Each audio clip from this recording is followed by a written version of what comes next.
Halo semuanya, kami dari kelompok 7 yang akan membahas tentang pengaruh kebijakan kredit selektif menggunakan 5C terhadap tingkat penghasilan masyarakat di Indonesia. Berikut nama anggota kelompok: 1. Ahmad Hidayat, 2. Hersyah Ramadia, 3. Marlina, dan 4. Zahira Putri Hendrawan.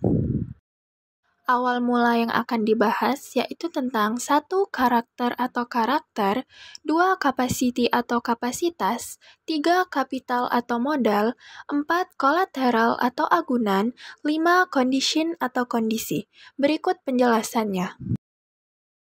1. Karakter atau karakter, yaitu penilaian terhadap karakter peminjam dapat meningkatkan kepercayaan lembaga keuangan. Peminjam yang memiliki reputasi baik cenderung mendapatkan akses kredit yang lebih baik yang dapat meningkatkan potensi pendapatan mereka. 2. Capacity atau kapasitas, yaitu menilai kemampuan peminjam untuk membayar kembali kredit dapat memastikan bahwa hanya individu atau usaha yang mampu yang diberikan pinjaman. Ini mengurangi risiko gagal bayar yang pada gilirannya dapat membantu stabilitas ekonomi masyarakat. 3. Kapital atau modal, yaitu mempertimbangkan modal yang dimiliki peminjam mendorong individu untuk menabung dan menginvestasikan uang mereka. Dengan modal yang lebih kuat, mereka dapat memperluas usaha atau meningkatkan produktivitas yang berpotensi meningkatkan penghasilan. 4. Kolateral atau agunan, yaitu kebijakan yang menuntut agunan bisa membuat individu lebih berhati-hati dalam mengambil pinjaman. Meskipun hal ini bisa menjadi hambatan bagi beberapa orang bagi yang lain. Ini mendorong mereka untuk mengelola risiko dan berinvestasi dengan bijak. 5. Condition atau kondisi, yaitu ketentuan dalam kredit seperti suku bunga dan jangka waktu mempengaruhi keputusan peminjam jika ketentuan tersebut menguntungkan. Masyarakat lebih termotivasi untuk memanfaatkan kredit untuk kegiatan produktif, seperti membangun usaha baru atau memperluas usaha yang sudah ada. Di Indonesia terdapat beberapa tipe penghasilan yang umum beserta contohnya. 1. Pertanian, contohnya petani padi, sayur, dan buah-buahan. 2. Perikanan, contohnya nelayan menangkap ikan di laut atau peternak ikan di tambak. 3. Peternakan, contohnya peternak sapi, ayam, dan kambing. 4. Industri, contohnya pabrik pengolahan makanan, tekstil, dan barang teknologi. 5. Jasa, contohnya menyediakan layanan transportasi, pendidikan, dan pariwisata. 6. Kreativitas, contohnya seniman, perajin, dan perusahaan startup teknologi. Kebijakan kredit. 1. Suku bunga penerapan suku bunga tetap selama jangka waktu tertentu sehingga nasabah tahu pasti berapa yang harus dibayar. 2. Persyaratan kredit, ketentuan yang jelas mengenai kriteria layaknya pinjaman termasuk pendapatan, riwayat kredit, dan jaminan. 3. Limit kredit, pembatasan jumlah kredit yang dapat diberikan pada individu atau perusahaan berdasarkan analisis resiko. 4. Monitoring, pemantauan berkelanjutan terhadap peminjaman untuk memastikan pembayaran dilakukan tepat waktu dan resiko kredit diminimalisir. 5. Revisi kebijakan, menyesuaikan kebijakan berdasarkan kondisi ekonomi, resiko pasar, dan kinerja portofolio kredit. Tipe penghasilan yang memiliki penghasilan.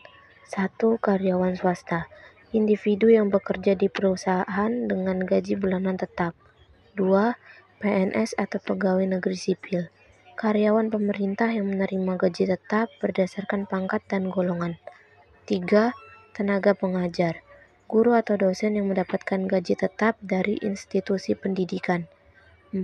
Pegawai BUMN, karyawan di badan usaha milik negara yang menerima gaji tetap. 5. Pensiunan, individu yang menerima pensiun reguler setelah pensiun dari pekerjaan tetap. 6. Profesional medis, dokter atau perawat yang bekerja di rumah sakit atau klinik dengan gaji tetap. Pengaruh penghasilan tetap terhadap situasi di mana kredit diperketat dapat dijelaskan melalui beberapa poin berikut. 1. Kelayakan kredit. Individu dengan penghasilan tetap lebih mungkin disetujui untuk kredit, karena bank cenderung lebih percaya pada kemampuan mereka untuk membayar kembali pinjaman. 2. Beban angsuran.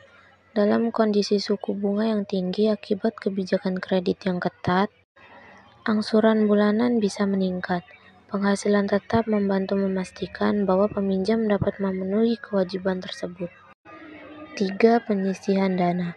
Dengan penghasilan tetap, individu dapat merencanakan keuangan dengan lebih baik, termasuk menyisihkan dana untuk pembayaran cicilan jika terjadi peningkatan biaya.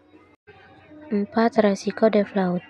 Meskipun memiliki penghasilan tetap, risiko default tetap ada jika pengeluaran tak terduga muncul. Namun, stabilitas penghasilan dapat mengurangi risiko ini dibandingkan dengan pendapatan variabel. 5. Dampak psikologis. Penghasilan tetap memberikan rasa aman sehingga individu mungkin lebih cenderung untuk mengambil kredit, meskipun dalam kondisi ketat dibandingkan mereka yang memiliki penghasilan tidak tetap. 6. Strategi investasi. Dengan akses kredit yang lebih terbatas, individu dengan penghasilan tetap mungkin lebih berhati-hati dalam melakukan investasi dan cenderung menabung lebih banyak.